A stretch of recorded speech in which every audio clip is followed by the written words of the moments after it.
If you cannot onboard effectively in 2025, you will simply not be able to scale your team.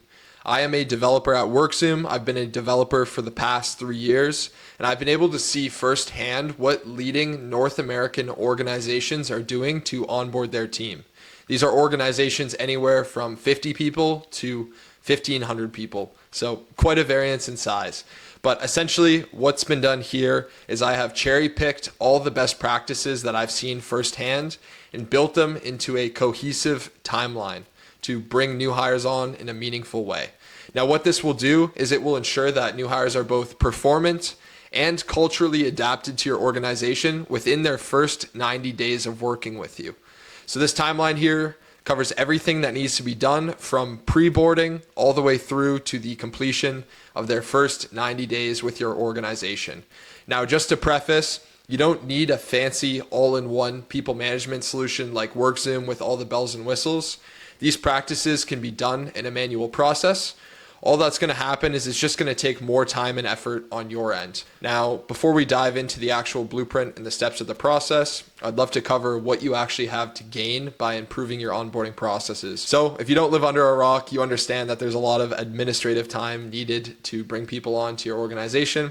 There's a lot of information that needs to be collected, both on their personnel side of things, like contact info, home addresses, emergency contacts, so on and so forth. But then there's also critical information needed for getting them their first pay.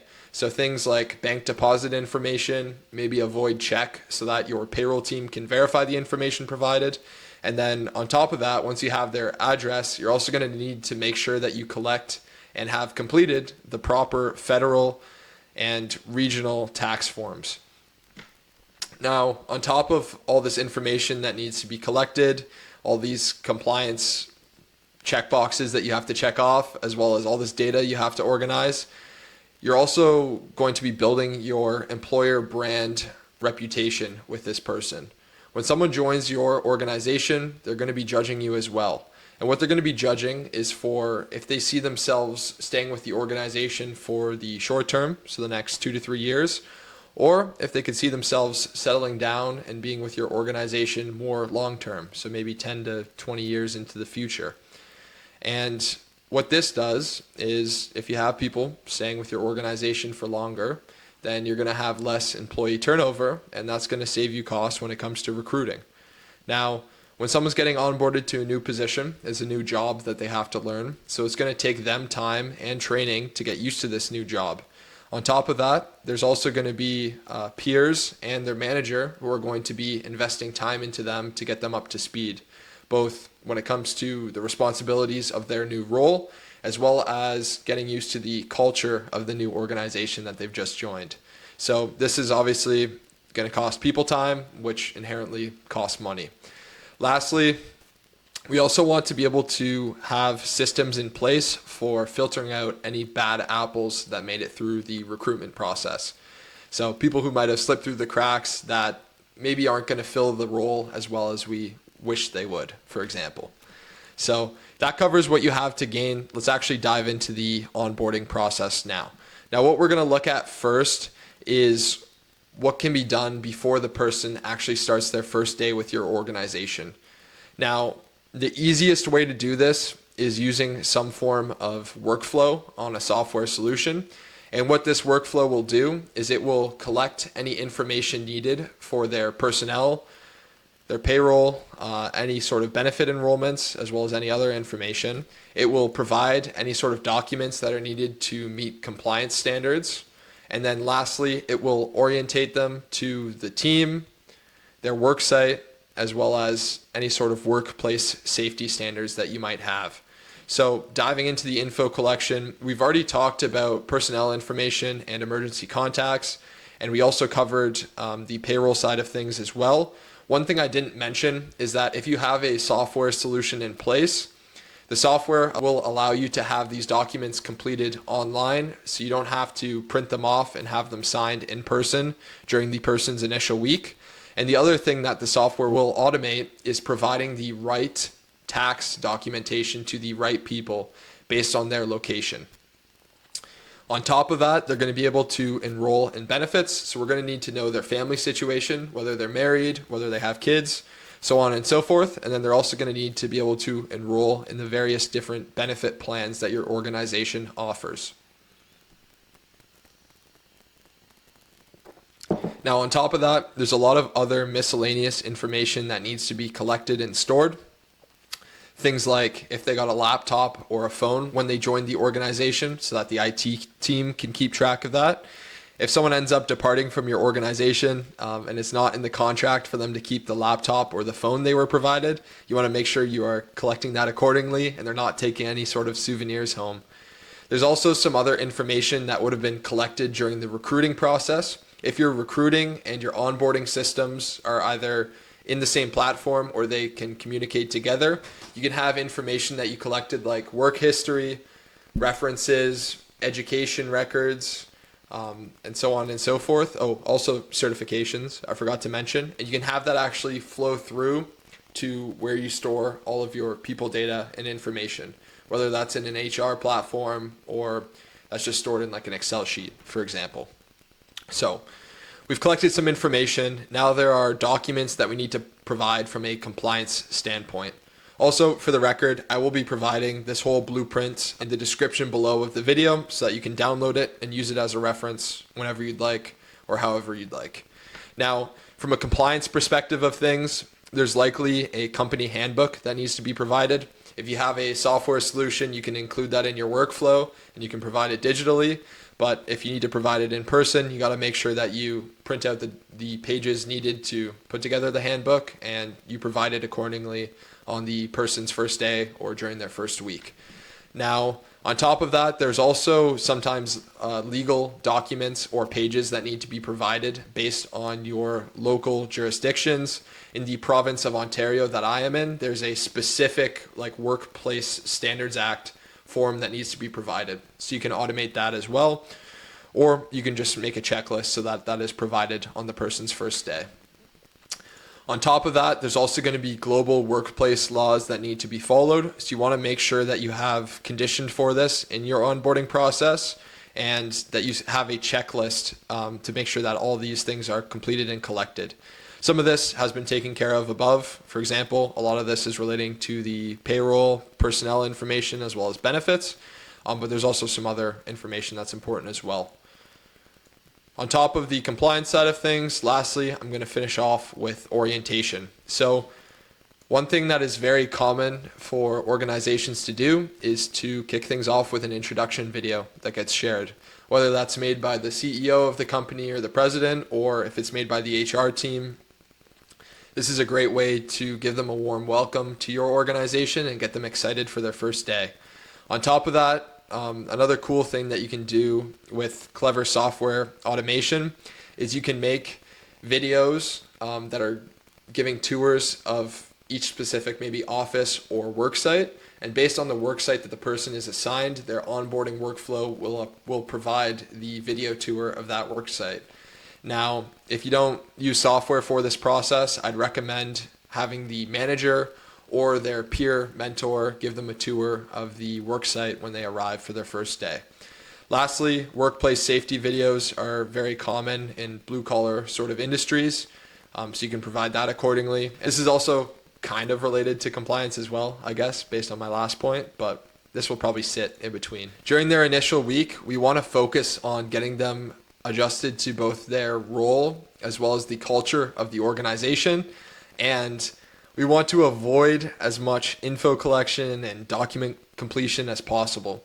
Now, if you don't have a software solution to automate this like pre-boarding side of the process, the in-person documentation will likely have to be completed on the person's first day. Now, we want to give them as warm of a welcome as possible, and in a hybrid workplace environment in 2025, not everyone's going to be in the office all the time. So we have to make sure that it is organized for both the manager and ideally one of their peers or their peer mentors to be in the office on their first day.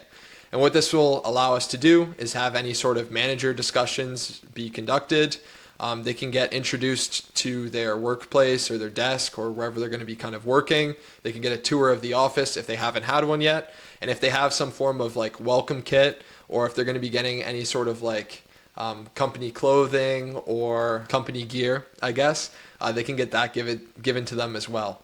Now, the cool thing about having like a peer mentor is they're going to have someone that is a familiar face in the organization that they can go to whenever they have any questions about their role or if something's not working the way it should be. For example, in the digital age, people are going to be given a laptop most likely if they are working from home. And what this means is there's also probably software and emails that need to be provided. So if they don't know how to work the software or something's not quite working right, they can either collaborate with their peer mentor or they can reach out to the IT team. So I pretty much covered the introductions. The manager discussion is mainly just to make sure that all the pre-boarding has gone well. It's also kind of an introduction to their role and their team and kind of getting them comfortable in that sense. And then from here, we can really just focus on getting them used to their job and getting them trained up. Now, the last piece of this is any sort of training content can be provided as well. With a solution like WorkZoom, you can have this training content automated to be provided to specific people in specific roles. So if you're a forklift operator, maybe you're going to provide a manual on how to work your specific forklifts. And that pretty much covers the training content, and this will just help them get up to speed and get productive in a quicker manner. Now, believe it or not, most of the onboarding is done now within their initial week. But moving on to the completion of their first 30 days in the organization, this is a great checkpoint to collect feedback and kind of assess both from the new hires perspective as well as the manager's perspective how well they're fitting in with the organization. On top of that, you're also able to assess for any gaps there might be and provide any sort of training content that might be needed to get them further acclimated to their role. Now, what I'm going to do is in the description of this video, I'm going to provide either a 10 or 20 page document, which is just going to be a list of like self-assessment questions that are great for kind of gauging where that new hire is in getting used to their role and kind of how things are going so far. You can also do a manager assessment so that you can have a kind of 360-degree perspective of where things currently sit for the new hire. And then from there, you can use the feedback from these assessments to lead a discussion on kind of setting goals future forward, as well as have some feedback and further adjustment if need be. Now, I spelled assessment wrong. That's brutal. Now, the other thing that's going to happen within their first 30 days, whether they're paid bi-weekly or monthly, they're going to get paid in some way. And what this means is that the information collected in the payroll part of the pre-boarding process needs to be given to the payroll team. And from there, we just got to make sure they get paid. Because if they don't get paid properly within their first pay period of working with us, you can expect that they're probably not going to stay around for very long. But that rarely happens. All your ducks should be in a row for that. But yeah, got to make sure that goes smoothly. Now, within our first 90 days, they're used to their role now. They've settled in. Organizations will usually do like a probationary review within the first 60 or 90 days of someone joining the organization. This is a great way to assess how they have been performing in their role in specific, how they currently fit to that role, as well as kind of how they're adjusting to the company culture. Now, if the probationary review goes well and they're going to be someone who sticks with the organization for a longer period of time than the probation, then you can now focus on what it means to integrate them on a long-term perspective. So the manager can sit down with them and start working on more long-term career planning. They can also get aligned on what sort of training and development is needed for each step of the road ahead. And then lastly, they can also chat about potential future paths for them and different career options that there are within the organization as they climb the ranks. Now, if they don't fit the role, but they're a great fit on a performance and a culture side of things, this can be used for the manager to explore other possible roles or opportunities within the organization for them. The last piece of this is establishing how well they are collaborating with their team, which is a huge piece of it, of course, depending on the industry. but maybe collecting feedback from their specific teammates on kind of how they're fitting in, any issues that might have arisen, and then kind of working from there. So that pretty much sums up the entire new hire onboarding blueprint. If you guys want a full screenshot of this, I will provide that in the description.